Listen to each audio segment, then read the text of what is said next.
Be My Baby also inspired Wilson to write a song for the Ronettes to record. But Spector rejected it. Instead, Don't Worry Baby became a hit for the Beach Boys themselves in 1964.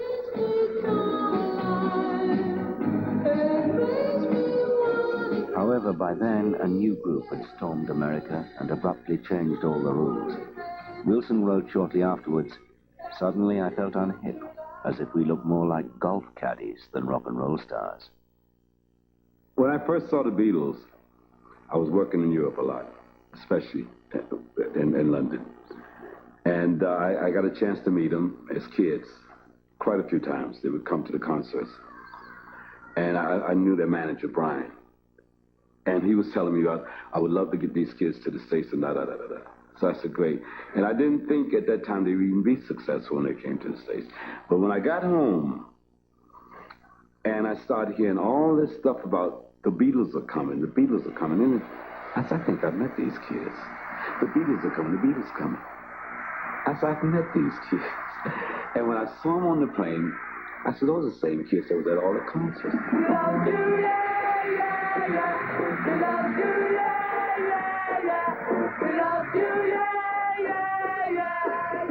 On February the 7th, 1964, the Beatles arrived in America for the first time. It was day one of a 6-year reign over rock and roll and the start of a revolution in the industry that would challenge the power of the old producers, like Bill Spector, who would soon become a virtual recluse. They also wrote their own material, so jeopardizing the role of professional songwriters, and their live-sounding singles displayed all the power of a simply produced pop quartet. Overnight, the Beatles became the new model for rock and roll. It was scary when the Beatles came on the scene. It was like an earthquake or a fire or an accident. You went into a little shock.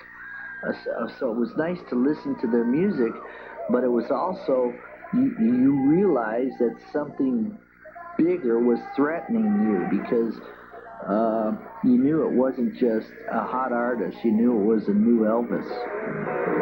One psychiatrist recently said you're nothing but 4 Elvis Presleys. Oh, it's not true. It's not true. I loved them. I mean, the songs, I even loved the songs, even though most of the early songs were kind of teen-oriented songs. I just loved the whole thing. They were very refreshing sounding to me, and I thought they were very exciting. The part of the songs that seemed unique to me was more melodic at the beginning than the lyrics, because they were still talking about, I love you, I don't love you, and I need you or don't need you. It was just the right place at the right time, but they were deserving. The material was great. They were fantastic performers. When you could hear them over all the screaming.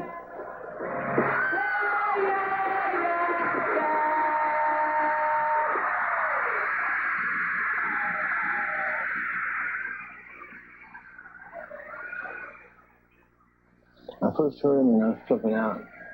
I couldn't understand how a group could just be yelled, screamed at, and it doesn't really make that. The music they made, I Want to Hold Your Hand, for example, wasn't really that great a record, but they just screamed at.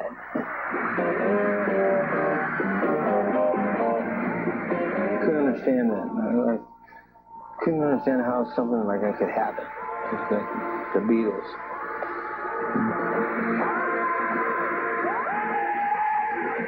I mean, it got us on our asses. It got us right off our asses in the studio.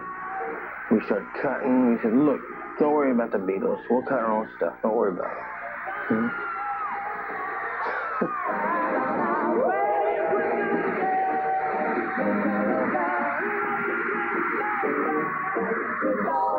But the Beatles were to sweep all before them.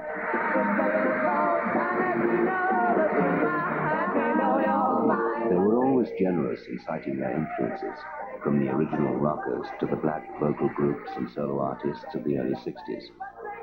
But ironically, the ensuing British invasion brought hard times to America's rich tradition of black pop. With the notable exception of Motown, many black artists were squeezed off the charts as British bands began to cover their songs. I know that it just started to go downhill for us, and we were told that that was a big part of it, because the DJs were anxious to play all of this new stuff from the British artists. So actually, they were smart in the fact that they took our songs. And I mean, when I say our songs, True. I'm basically speaking about everybody across the board. Right. And began to re-record them and had an awful lot of success with them. So that, of course, did cut into the business and who we had been before. As a matter of fact, I remember Manfred Mann covering. We had a record that just started to make it across the country on the charts called Sha-La-La. I met you for the first time last night. And Manfred Mann, group from England, covered us. Baby, you made me feel alright. And they immediately stopped playing ours and started to play theirs. And so our record just dropped right back off the charts. Oh, yeah. There's a bit of jealousy because we were cut off at a time we was just getting ready to become stronger than strong ourselves. I mean, the song, all the signs were there that the music that was being created right here at home was going to be tremendously big. And then all of a sudden, these kids came along and stopped all that. And it was a strong pill to swallow. I think the only one that survived out of that thing was someone like James Brown, because he was so far to the left of what they were doing, it didn't affect him. Got your higher secrets on. Flipping you.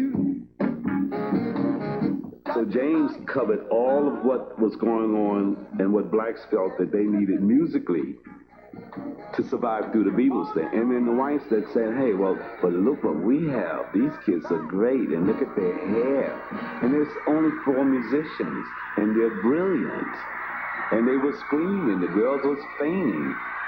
The Beatles had all of what the whites needed to keep them going. The thing that we had created with the Drifters and us was in the middle of all that. There was no separatism there. We had collected a people to listen to a music. But when they came along, there was area, because, blacks can't grow their hair long and straight, and I forget that. So they came along with long, straight hair, and that happened. That changed the whole attitude of the music in a racial way. So there was no competition in what we were doing in comparison to what they had done when they landed here. We couldn't compare to that if we tried for another 200 years. No way. Maybe if we would have had Michael Jackson, maybe. We've already said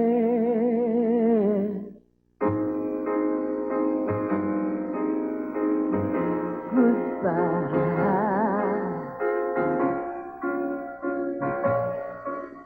And since you gotta go, oh, you had better go now.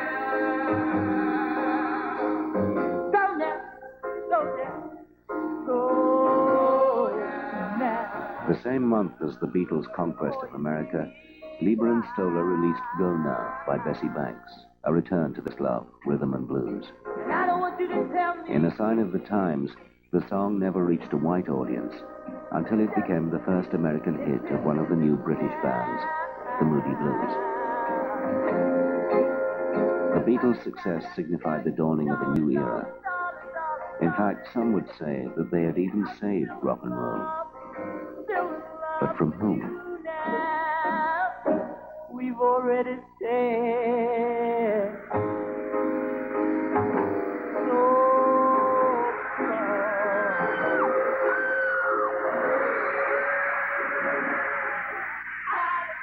When the night has come and the land is dark and the moon is the only light we'll see, no, I won't be afraid. No, I won't be afraid. Just as long as you stand by me. So darling, darling, stand by me. Oh, stand by me. Oh,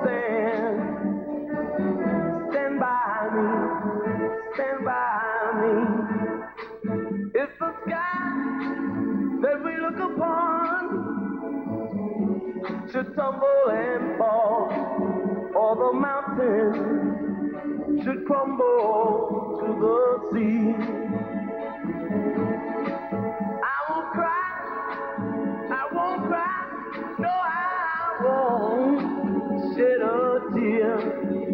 as long as you stand by me.